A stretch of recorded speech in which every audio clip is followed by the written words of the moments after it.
विद्यार्थी मित्रांनो नमस्कार. आपण मागच्या तासिकेला BA प्रथम वर्षातील ऑप्शनल मराठीतील जी पहिली अभ्यासपत्रिका आहे या पहिल्या अभ्यासपत्रिकेतील 8 क्रमांकाची जी कथा आहे त्या कथेचं नाव वारसा. वारसा या कथेच्या लेखिका सानिया आहेत. मुलांनो, वारसा या शब्दाचा शब्दशः अर्थ आपल्या सर्वांनाच माहीत आहे, सर्वांनाच ज्ञात आहे. वारसा हा शब्द वेगवेगळ्या अर्थाने, वेगवेगळ्या आशयाने, वेगवेगळ्या भूमिकेतून वापरला जातो. वारसा संस्थेचा वारसा असतो, एका पिढीपासून दुसऱ्या कुटुंबाचा वारसा असतो, एका पिढीपासून दुसऱ्या पिढीकडे, दुसऱ्या पिढीपासून तिसऱ्या पिढीकडे, तिसऱ्या पिढीकडून चौथ्या पिढीकडे हा सुद्धा वारसा असतो. चांगला वारसा बरं का, वाईटाचा वारसा नाही, चांगला वारसा. त्याच पद्धतीने विचारांचा वारसा असतो. आपल्या देशाला, आपल्या महाराष्ट्राला फुले शाहू आंबेडकरांचा वारसा आहे. फुले शाहू आंबेडकर, छत्रपती शिवाजी महाराज, इतर जी सर्व महापुरुष आहेत, या महापुरुषांनी आपल्या महाराष्ट्रामध्ये प्रबोधन, परिवर्तन, जातीयता, विषमता, स्त्री पुरुष समानता, वंचित उपेक्षित या सर्व घटकांना समान समता निर्माण व्हावी म्हणून या माणसाने महाराष्ट्रामध्ये खूप महत्त्वाचं काम केलेलं आहे मुलांनो. म्हणून या महाराष्ट्राला, या देशाला या महापुरुषांचा वारसा आहे मुलांनो. आणि तो वारसा आपला पुढे घेऊन जायचा मुलांनो. पण आपल्याला, माझ्यासह तुम्हा सर्वांना, आपल्या सर्वांना हा वारसा पुढे घेऊन जायचा आहे. चांगल्या विचारांचा वारसा. त्याच पद्धतीने अपत्यांचा वारसा असतो. हा वारसा बरं का, हा या कुटुंबाचा वारसा आहे, हा या व्यक्तीचा वारसा आहे. वारसासाठी लोक वाटेल ते करतात म्हणून. हा वंशाचा दिवा असला पाहिजे. मुलगा म्हणजे काय? वंशाचा दिवा. मुलगी वंशाचा दिवा नाही, मुलगा वंशाचा दिवा आहे. कोणाचा वंशाचा दिवा आहे त्यापेक्षा चांगल्या विचाराचा वारसा, चांगल्या विचाराचा वंशाचा दिवा तो निर्माण केला, पेटवला पाहिजे मुलांनो, पेटवला पाहिजे. महात्मा फुलेंना काय वारसा होता? कुठली कौटुंबिक परिस्थिती होती? जे काही आपल्या देशामध्ये, आपल्या राज्यामध्ये जे काही महापुरुष होऊन गेले त्याला कुठल्याच प्रकारचा वारसा नव्हता मुलांना, लक्षात घ्या. वारसा नसला तरी वारसा निर्माण करावा लागतो मुलांनो. आपल्या कुटुंबामध्ये एक आदर्श गाव हा एक वारसा आहे. आपले वडील कसे वागतात, आई वडील कसे जीवन जगतात, त्यांच्या विचाराचा वारसा, त्यांच्या संस्काराचा वारसा पुढे संक्रमित करणं हे प्रत्येक नव्या पिढीचं कर्तव्य आहे. आता किती मुलं, किती मुली आपल्या आईवडिलांचा वारसा पुढे घेऊन जातात. चांगल्या विचाराचा, परिवर्तनाचा, समतेचा, समानतेचा, सम्यक विचाराचा वारसा पुढे घेऊन गेला पाहिजे. पण तो असा विचार पुढे न घेऊन जाता आपल्या देशामध्ये, आपल्या संस्कृतीमध्ये मुलगा असला पाहिजे, तो वारसा. काय करणार मुलगा, काय करणार मुलगी, काय करणार आहे? ठीक आहे, डझनभर मुलं जन्माला आली, ते काहीच करत नसतील, निष्काम असतील, निकामी असतील, काही उपयोग आहे का? काहीच अर्थ नाही मुलांना त्या वारसाला. वारसा असा असला पाहिजे की त्या वारसाचा पुढच्या पिढीला फायदा झाला पाहिजे, उपयोग झाला पाहिजे, दिशा मिळाली पाहिजे, संस्कार मिळाले पाहिजे, प्रेरणा मिळाली पाहिजे. अशा प्रकारचा वारसा निर्माण केला पाहिजे. म्हणून अशा प्रकारच्या वारशाची नितांत गरज आहे. आणि तो वारसा या कथेच्या माध्यमातून सानिया यांनी कशा पद्धतीने मांडलेला आपण त्याचा विचार करणार आहोत मुलांनो. ही कथा, वारसा नावाची कथा खूप महत्त्वाची आहे, खूप विचारदायी आहे, खूप विचार प्रेरक आहे. तुम्ही या कथेकडे कसं पाहता ते तुमच्यावर अवलंबून आहे मुलांनो. आणि या कथेला आज आपण प्रत्यक्ष सुरुवात करणार आहोत. यामधला पहिला मुद्दा आहे मिलिंदचा मृणालच्या घरी अचानक प्रवेश. मिलिंदचा मृणालच्या घरी अचानक प्रवेश. वारसा या कथेमध्ये मृणाल नावाची नायिका, व्यक्तिरेखा ही महत्त्वाची व्यक्तिरेखा आहे, महत्त्वाचं केंद्रबिंदू आहे. आणि या मृणाल नावाच्या व्यक्तिरेखेभोवतीच ही वारसा नावाची कथा अशी गुंजी घालते, गोलाकार फिरते. वारसा या कथेचा आस कणा जर कोण असेल तर मृणाल नावाची व्यक्ती काय. मृणाल नावाचं स्त्री पात्र आहे. मिलिंदचा मृणालच्या घरी अचानक प्रवेश. मृणाल आणि मिलिंद हे दोघेही मित्र आहेत, बालसवंगडी आहेत. आता आपले सुद्धा बालसवंगडी, माझे सुद्धा बालसवंगडी, तुमची सुद्धा बालसवंगडी. लहानपणी आपण एकत्र शाळा शिकतो, कॉलेज करतो, पण नंतर आपण 10वी झाली, 12वी झाली की प्रत्येकाचे मार्ग हे वेगवेगळे असतात. कोणी या दिशेला जातं, कोणी त्या दिशेला जातं, कोणी आर्ट फॅकल्टीला, कोणी सायन्स फॅकल्टीला, कोणी कला फॅकल्टीला जातं, कोणी डॉक्टर होतं, कोणी इंजिनियर होतं, कोणी प्राध्यापक होतं. वेगवेगळे प्रत्येकाचे मार्ग वेगवेगळे असतात. जोपर्यंत आपण लहान असतो तोपर्यंत एकत्र असतो, कारण आपल्याला पंख फुटलेले नसतात, तेवढी ऊर्जा नसते, छोटी ऊर्जा असते. 12वीपर्यंत आपल्यामध्ये अशी ऊर्जा भरते, इतकी ऊर्जा भरते की बस आपल्या उडण्या इतकं बळ मिळतं आपल्याला. प्रत्येकजण वेगवेगळ्या दिशेला विहार करतात. कोणी शिक्षक होतं, कोणी प्राध्यापक, कोणी डॉक्टर होतं, वगैरे वगैरे. तसेच या कथेमध्ये मृणाल आणि मिलिंद आहेत आणि बऱ्याच दिवसानंतर, वर्षानंतर एकमेकाच्या भेटी नाहीत. लहानपणी, बालपणी, माध्यमिक शाळेमध्ये, ज्युनियरला हे सगळे एकत्र होते. पण हे दोघेही खूप चांगले मित्र आहेत, मित्रमैत्रिणी आहेत. आणि मिलिंद नावाचा जो मित्र आहे, मिलिंद हा मृणालला न सांगताच अचानक मृणालच्या घरी येतो. मृणालचं लग्न झालेलं आहे, मृणालचं लग्न सुद्धा झालेलं आहे. किती मैत्री चांगली आहे.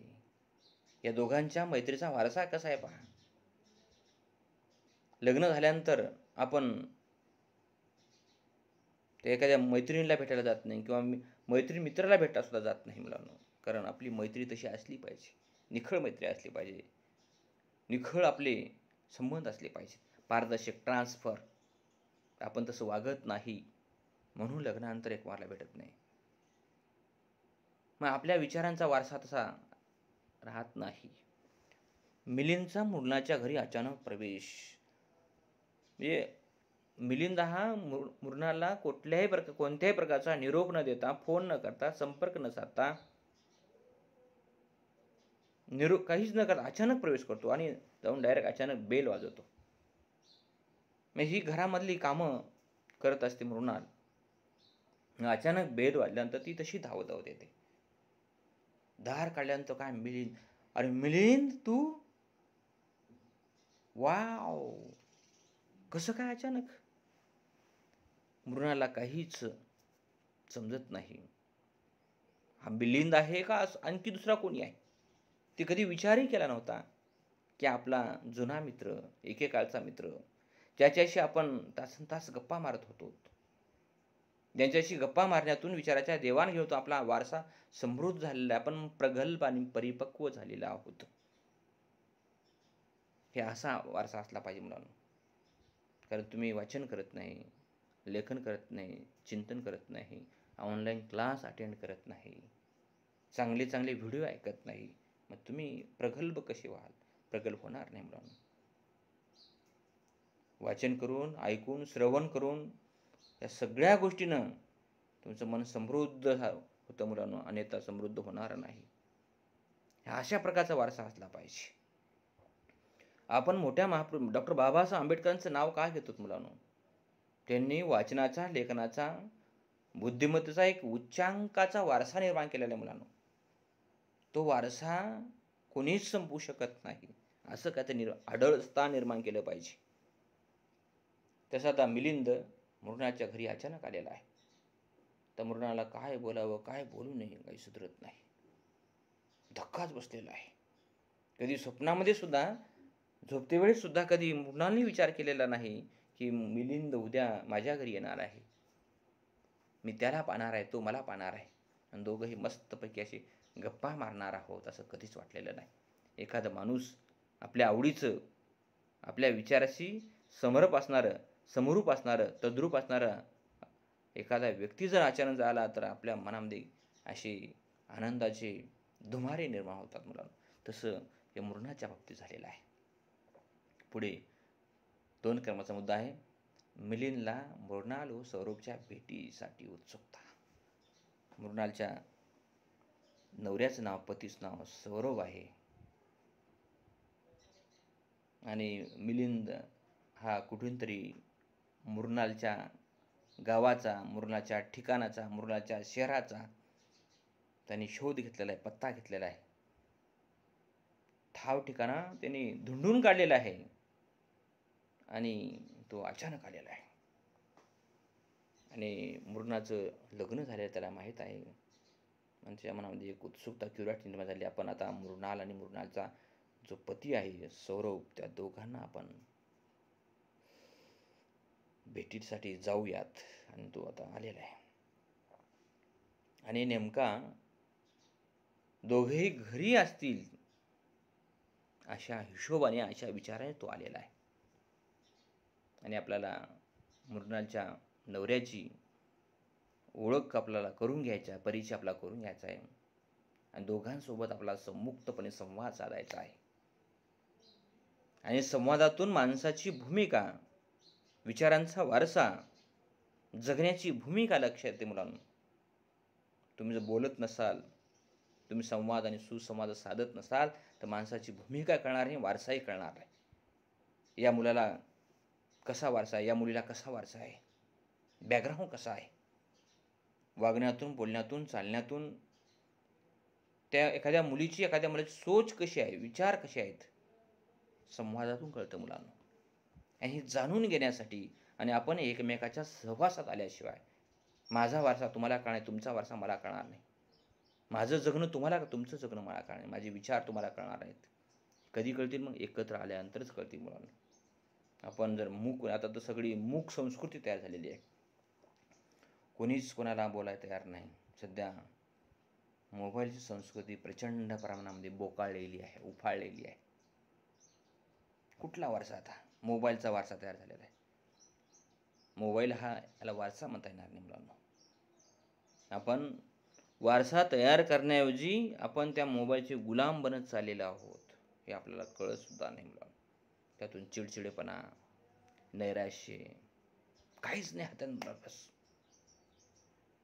सध्या मुलांचं जग म्हणजे फक्त मोबाईलचं जग, मोबाईल संस्कृती. आता मोबाईल म्हणजे आता मी कुठे गेलो आता हे त्याच्या लक्षात सुद्धा येत नाही. मी आता चंद्रावर गेलेलो आहे असं वाटायला लागले. अरे बाबा, हातात मोबाईल जर आला म्हणून, घेतला म्हणून माणूस चंद्रावर जात नाही. स्वतः चंद्रावर जावं लागेल. चंद्रावर जाण्याइतकी पात्रता आपल्याला तयार करावी लागेल. तेवढी उंची आपल्याला गाठावी लागेल. बुद्धिमत्तेचा विकास करावा लागेल. व्यक्तिमत्व विकास, डेव्हलपमेंट व्हावे लागेल.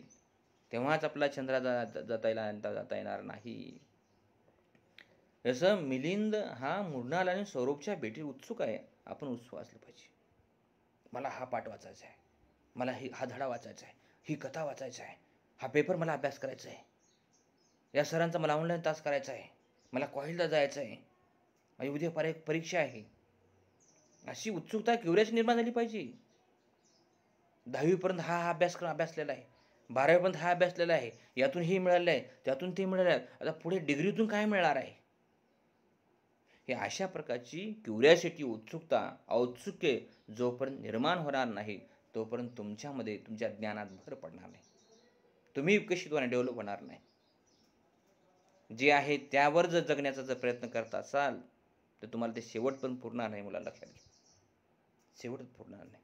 आपण 4 तास जर वाचलं तर कुठंतरी 15 मिनिट आपला बोलता येतं मुलांना. लक्षात घ्या, पण 15 मिनिट बोलता येतं. जे काही वाचन करतो आपण ते सर्वच लक्षात राहतं असं अजिबात नाही. काही गळून जातं, काही विसरून जातं, काही स्मृतिभ्रंश होतो मुलांना. काय घेतलं पाहिजे बघा. या सर्व गोष्टीतूनच अशा प्रकारची मिलिंद, मृणाल आणि सौरभ सारखी मित्र परंपरेचा वारसा निर्माण केला पाहिजे मुलांना. लक्षात घ्या, तुमचा वारसा काय आहे, आपण कसे मित्र तयार करतो, कोणत्या मित्राच्या सोबत राहतो, कोणत्या मैत्रीच्या सोबत राहतो, आणि ही मैत्री करण्यामागचा काय उद्देश आहे, काय प्रयोजन आहे, यासुद्धा गोष्टीचा विचार केला पाहिजे. मैत्री ही मनामध्ये कुठला तरी स्वार्थ, हेतू, स्वार्थ लोलुपता जर ठेवून जर मैत्री केली तर ती मैत्रीसुद्धा जास्त काळ टिकत नाही मुलांनो. मैत्री ही निखळ केली पाहिजे. मैत्री निस्वार्थपणे केली पाहिजे. मैत्रीचा हेतू हा आपला खळखळ असला पाहिजे. झुळझुळ वाहणाऱ्या पाण्यासारखा जिवंत ट्रान्सफर असला पाहिजे आपला मैत्रीचा हेतू. तरच ती मैत्री शेवटपर्यंत टिकते, अन्यथा टिकत नाही. सध्या मैत्री अशीच केली जाते, स्वार्थ डोळ्यासमोर ठेवून मैत्री केली जाते. आपला कुठं काय 2 रुपये मिळणार आहेत, आपल्याला काहीतरी खायला मिळणार आहे, आपल्याला काहीतरी आपल्याला फायदा होणार आहे, अशीच मैत्री ठेवली जाते. मैत्री ही विचारांची असली पाहिजे. मैत्री ही विचारांची असली पाहिजे. विचारांचा वारसा सर्वांनी मिळून जोपासला पाहिजे. 3 क्रमांकाचा मुद्दा आहे शैक्षणिक अस्थिर वातावरण. सध्या वातावरण कसं आहे तुम्हाला अधिक सांगण्याची आवश्यकता नाही. आणि आपण ज्या कथेचा आपण विचार करत आहोत, ज्या कथेचा आपण अभ्यास करत आहोत, आणि त्या कथेमध्ये आज जे परिस्थिती आहे, सध्या जे आपल्या देशामध्ये वातावरण आहे, आपल्या राज्यात वातावरण जे आहे, तोच घटक, तोच मुद्दा आपण या कथेमधून अभ्यास करतो. मुलं, शैक्षणिक अस्थिर वातावरण. सध्या कोविडमुळे सगळं वातावरण बिघडलेलं आहे. ठीक आहे, कोविड एक निमित्त आहे, कारण आहे. कोविडच्या अगोदरची काय परिस्थिती आहे? वातावरण स्थिर आहे का? कोविडच्या अगोदर सर्वच शैक्षणिक वातावरण शैक्षणिक चळवळ ही चांगली रुजलेली आहे का? रुजत आहे का? एज्युकेशन मुवमेंट ही डेव्हलप होत आहे का? किती लोक या मुवमेंटमध्ये सहभागी होतात? आणि ही मुवमेंट, ही शैक्षणिक चळवळ, शैक्षणिक वातावरण सर्वदूर पोहोचावं. घराघरामध्ये, कुटुंबामध्ये, गावागावामध्ये, प्रत्येक माणसामध्ये हा विचार मुरला पाहिजे. चांगलं शिक्षण, गुणवत्तेचं शिक्षण घेतलं पाहिजे आणि सर्वच त्या शिक्षणावर प्रेम केलं पाहिजे. हा विचार प्रत्येक माणसाच्या मनामध्ये बिंबला आहे का? बिंबवला जात आहे का? वातावरण अतिशय आनंदी आहे का? मुलांनो, याचं उत्तर एकच आहे. शैक्षणिक जे वातावरण आहे सध्या, जे आहे सध्याचं शैक्षणिक वातावरण अस्थिर आहे. अस्थिर वातावरण. प्रत्येकाला वाटलं या शिक्षणात काय, त्या शिक्षणात काय, BA करून नोकरी लागते का, BCom करून नोकरी लागते का, BSc करून काय मिळणार आहे? आपल्या गावामध्ये 5-50 पोरं आहेत BA करून, त्यांनी काय झाले, तुम्ही काय होणार आहात?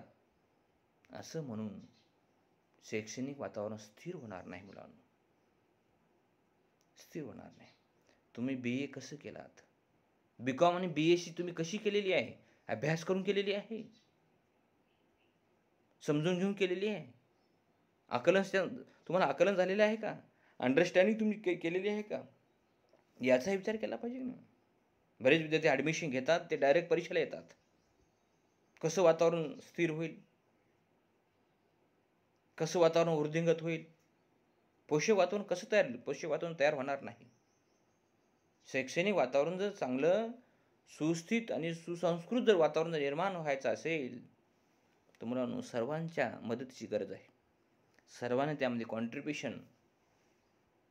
सर्वांच्या कॉन्ट्रीब्युशनची गरज आहे, सहकार्याची गरज आहे. शैक्षणिक वातावरण, शैक्षणिक चळवळ ही एका शिक्षकावर, एका प्राध्यापकावरती वृद्धिंगत होणार नाही, ती वाढणार नाही, विकसित होणार नाही, ती प्रसार होणार नाही, फैलावणार नाही. विद्यार्थ्यांची सुद्धा गरज आहे. त्या शिक्षक, प्राध्यापक ऑनलाईन क्लास घेत आहेत. काय उद्देश आहे? शैक्षणिक वातावरण प्रत्येक माणसाच्या मनामध्ये पेरलं गेलं पाहिजे, त्याला आनंद मिळाला पाहिजे, नॉलेज मिळालं पाहिजे, माहिती मिळाली पाहिजे. किती विद्यार्थी साथ देतात? आम्ही साथ दिल्यानंतर ते हा प्रतिसाद दिला पाहिजे ना, हाक मारायला हो दिलं पाहिजे. ऑनलाईन क्लास त्यानंतर सगळे अटेंड केले पाहिजेत. काय विद्यार्थी यामध्ये सहभागी होत नाहीत? मग अशा प्रकारचे अनेक प्रश्न आपल्या देशामध्ये भेडसावत आहे मुलांनो. शैक्षणिक अस्थिर वातावरण झालेलं आहे. शिक्षणाकडे पाहण्याचा दृष्टिकोन अनौत्सुक्याचा झालेला आहे, बदललेला आहे. म्हणून नुसता शिक्षणाकडे पाहण्याचा दृष्टिकोन बदललेला असं म्हणून चालत नाही मुलांनो. आपण त्या शिक्षणावर जीव लावला पाहिजे, शिक्षणावर प्रेम केलं पाहिजे, शिक्षणावर प्रेम केलं पाहिजे, वेळ दिला पाहिजे. मग शिक्षणसुद्धा आपल्याला वेळ देईल, प्रेम देईल मुलांनो. टेक रिस्पेक्ट, गिव्ह रिस्पेक्ट, अशा प्रकारची परिस्थिती प्रत्येक घटकाची आहे. अशा शैक्षणिक अस्थिर वातावरणावर मिलिंद मुरनालमध्ये खूप अशी मस्तपैकी चर्चा झालेली आहे, सुरू झालेली आहे. इकडे काय सुरू काय, तिकडे काय सुरू आहे, शिक्षणातून रोजगार मिळतो का, मिळत असेल तर मग काय मिळतो, मिळत असताना मग का कशासाठी मिळत नाही, अशा अनेक प्रश्नावर साधक बाधक चर्चा दोघांमध्ये झालेली आहे मुलांना. चर्चा कधी होते? वेगवेगळ्या घटकावर, वेगवेगळ्या विषयावर. दोघेही तेवढेच क्षमतेचे असावे लागतात. दोघांनाही वेगवेगळ्या घटकावर, प्रश्नावर माहिती असावी लागते, जाणीव असावी लागते, जाण असावी लागते, तरच्या गोष्टी हाती लागतात, असं अन्यथा हाती लागत नाहीत. चौथा मुद्दा आहे मिलिंदची मुरनालच्या वडिलांची भेट. मैत्री अशी असावी लागते. पहा, आजकालचे मित्र फक्त आपल्या मैत्रिणीला कसं भेटता येईल, नवऱ्याला सोडून मैत्रिणीला कसं भेटता येईल, तिच्याशी संपर्क कसा जाता येईल, हा वारसा, ही संस्कृती आपली नाही मुलांनो. आणि ही संस्कृती, हा वारसा जर निर्माण करण्याचा जर प्रयत्न जर कोणी करत असेल तर तो वारसा, ती संस्कृती टिकणार नाही. आता हा जो मिलिंद आहे मित्र, लग्नानंतर सुद्धा मुरनालला भेटायला गेलेला आहे. एवढंच नव्हे तर हा मिलिंद मुरनालचे जे वडील आहे, वडिलांची भेट घ्यायला गेलेला आहे. मैत्रीचं नातं असं असलं पाहिजे. जसं आपलं रक्ताचं नातं असतं, तसं मैत्रीचं नातं, विचारांचं नातं, संस्कृतीचं नातं सुद्धा जोपासता आलं पाहिजे आणि कायम टिकवता सुद्धा आलं पाहिजे मुलांना. लक्षात घ्या, मिलिंद आता मुरनालच्या वडिलांच्या घरी गेलेला आहे आणि मुरनाल मिलिंदची ओळख करून, ते हा माझा मित्र आहे, आपल्याला भेटायला आलेला आहे. मग तिथं भावाची भेट होती, मुरनालच्या वहिनीची भेट होती. मुरनालच्या भावाने तो एखादा फॅक्टरीचा प्लॅन्ट, व्यवसाय कसा केलेला आहे, कुठं घर आहे, किती अंतरावर आहे, शेतात आहे, कसं वगैरे वगैरे, अशा प्रकारची वेगळी चर्चा सुरू होते. 5 क्रमांकाचा मुद्दा आहे अराजकताविषयी चिंता. कधी देशातल्या, राज्यातल्या अराजकतेविषयी चिंता व्यक्त केली आहे का तुम्ही?